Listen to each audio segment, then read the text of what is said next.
Sari dangdut Mbak Zaisa. Leres sampun kata lumbe pun lajeng ki mangke telu. Matur suwun.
aku. Kula nggih mboten ngertos. Lah panjenengan sinten kok? Kowe iki bento apa bener? Rene. Kowe. Nggih. Cememi Candi Saya. Nggih, Leres. Oh, bener. Ora duwe sigo suta. Tumindakmu srogal-srogol tanpa pitung. Ngeten lho, Dik. Kula ajeng taun kalih sampeyan kok, Dik. Demo aku. Kapan ngrabeni mbok dimu? Ngeten lho, Lek. Mbokmu cilik karabeni. Pak Dik, Lek. Pak Lek, terus to kan. Ngeten lho, Pak. Bapakmu. Larun, Lah. Dur. Nggih, nuwun sewu. Pancene kula bocah saking dusun. Kula kepengin sowan wonten ing Kadipaten Sukodono. Yen wis teko Kadipaten Sukodono, apa karepmu? Nggih mboten sanes kepengin pinanggih kalian tiang sepuh kula. Bapakmu. Nggih. Tuamu. Nggih. Wong tuamu ning Sukodono. Leres. Nah, wah, tiang sepuh kula kakung niku kabar ingkang kula tampi bagus gedhe dhuwur brengose kaya dening Werkudara. Tak iya to? Pangkate apa ning Sukodono? Bupati. Pengayoman Sukodono. Bupati ning Sukodono. Nggih. Jenenge Hadipati Kudo Pengrawit. Kudo Pengrawit.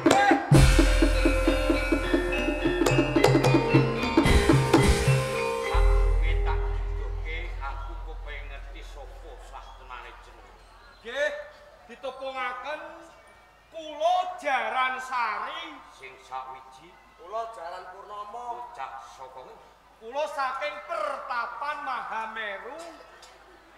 Jaran Sari, Jaran Purnomo nggih saka Mahameru. Nggih. Nak kowe durung ngerti sak tenane Dipati Sukodono Kudo Pengrawit tak wene ngerti. Nggih. Ora ana loro telu mung siji. Yo aku Kudo Pengrawit. Bapak.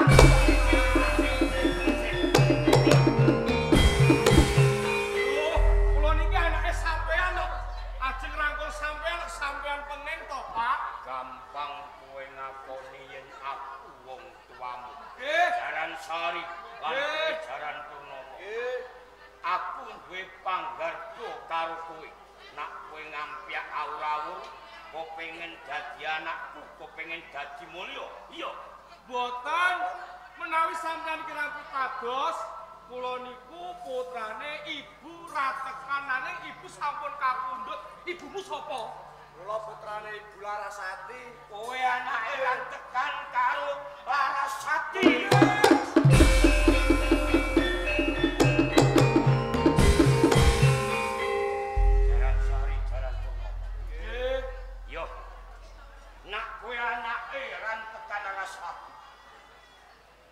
Aku percaya nanging ora gampang aku nampa yen kowe titisku, yen kowe sempalane daging kulitku. Nek Jaran Sari dawuh lan kowe Jaran Purnomo. Nggih, aku bisa nampa nek kowe putraku utawa anakku. Nanging ana srana. Lajeng napa to syaratipun? Putrane Kang Mas Prabu Brawijaya maling laras ana ing Kraton Majapahit.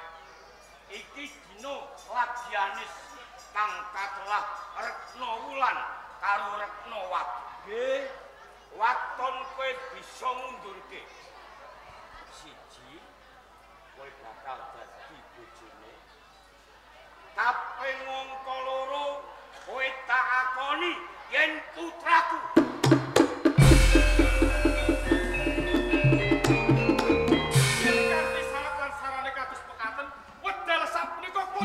Ayo, jangan.